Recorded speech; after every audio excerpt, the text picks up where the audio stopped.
Hi everybody, welcome to Daily Dose. We're getting it in today, but it is 4/17 and it is Thursday, May 7th. Today we're going to talk for a few minutes about fussy cutting.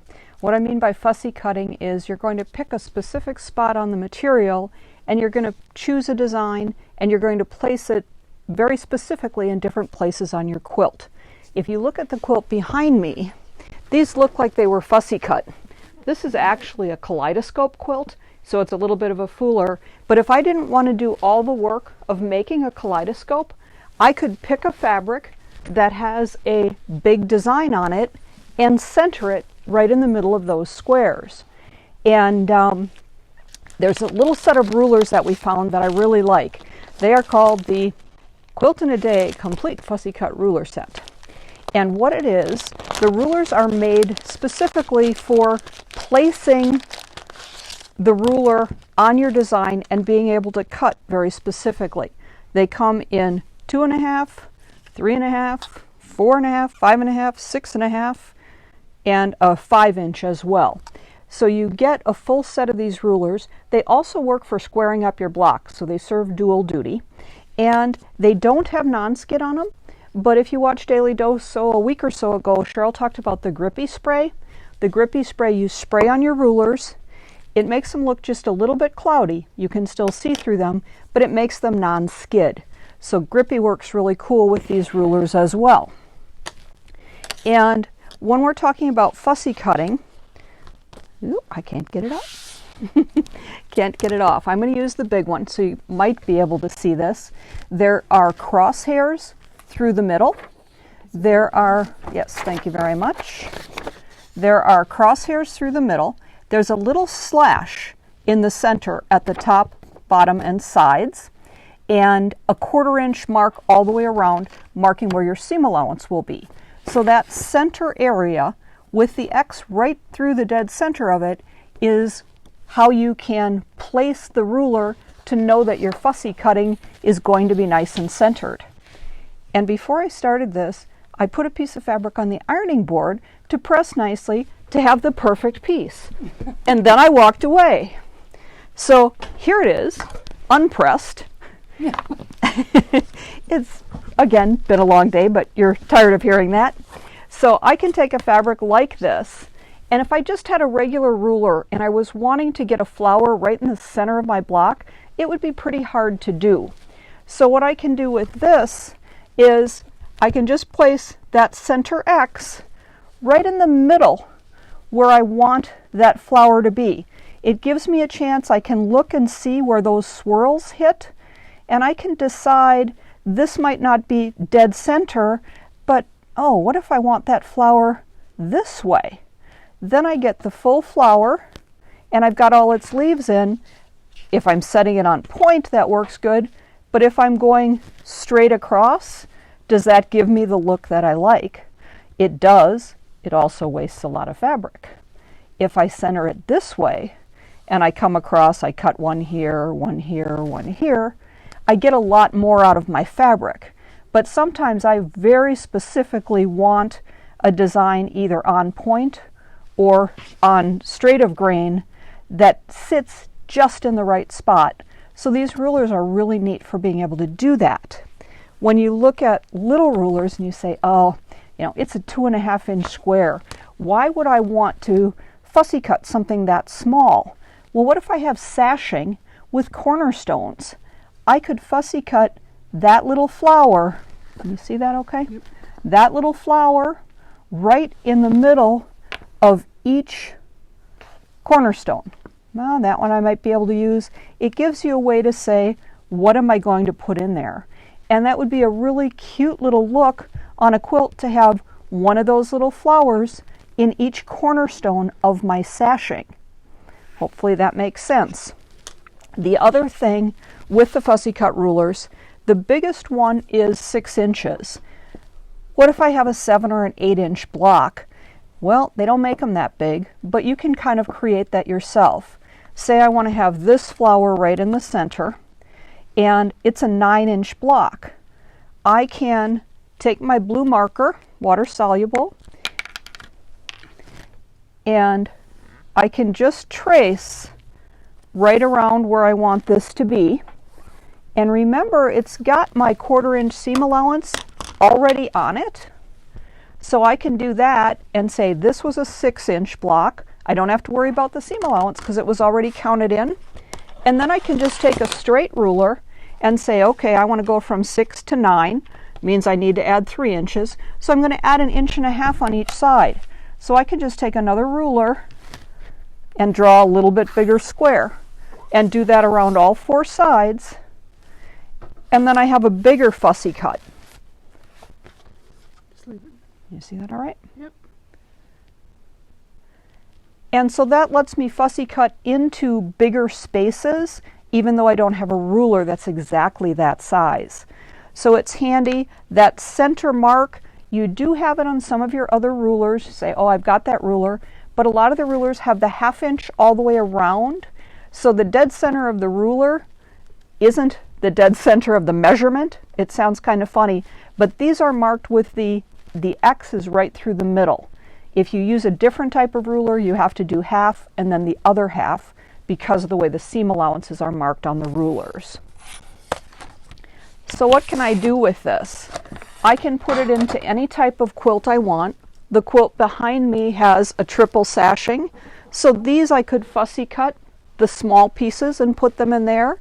And I could put a big flower into each of those squares.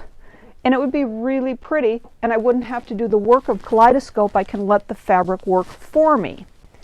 The other place I can use it is things like this tote bag. What if I had wanted that, I think it's a pink grapefruit, what if I wanted that centered right in the middle?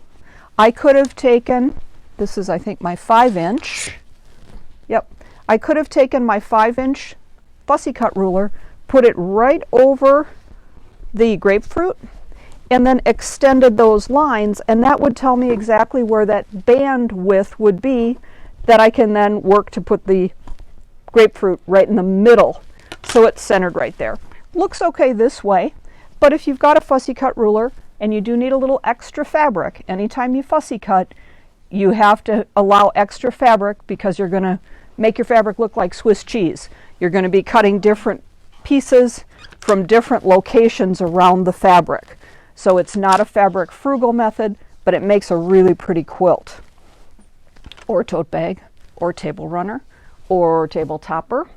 Couple patterns we talked about last week, the Mix 6 table runner and placemats. This one has nice 3.5-inch squares here. We've got a 3.5-inch ruler. I could use some just prints all over and then fussy cut a flower or a bird or something into those spaces.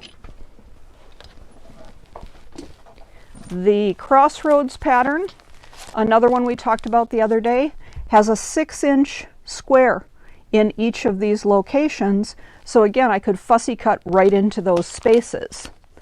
The Mix 6 baby quilt has 3.5-inch squares and 7.5-inch squares, so I could fussy cut right into those locations. When I look at a fabric like this one, wouldn't this be fun on a baby quilt? But if I just chop it every 6 inches or 7 inches, however big my blocks are, you might get, oh, a rhino's backside and an antelope's backside. Well, I'd rather have his head. I can use my fussy cut ruler and get them exactly where I want them to be and be able to pick and choose. Again, I need to buy a little bit more fabric, but that would sure make it cute. It would make almost an I Spy type quilt if you did 2 hippos, 2 rhinos, and you fussy cut them. It would be a real fun way to do a baby quilt. Another pattern, this is our Saturday morning runner.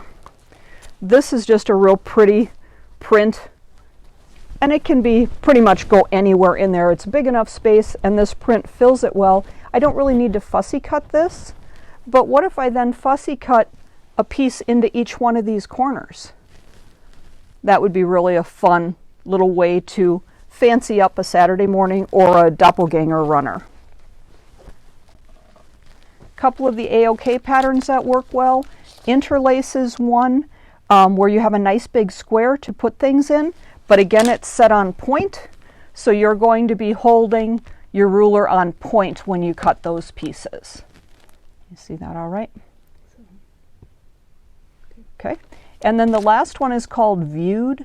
It is a type of attic window block, and yeah, you can turn over and look at that one on the wall. Those birds were just cut however the fabric landed. So it's like, oh, there's a bird in just about every block, but they're not centered perfectly. They look a little bit more like the birds were flying around and landing in different places on a tree, which I like, but some people really like everything to be centered in one particular place. So that ruler set works great for those.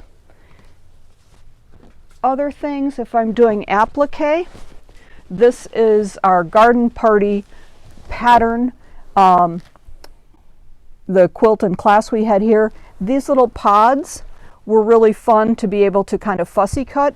You can see this one is off center. I just grabbed it, but if I had this ruler, I could have centered it and that pod would have been perfectly centered.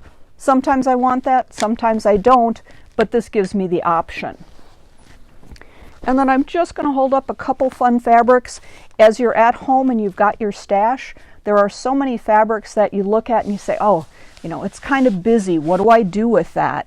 Well, this allows you to say, okay, if I do, excuse me, a 4.5 inch square, I get that much fabric around it.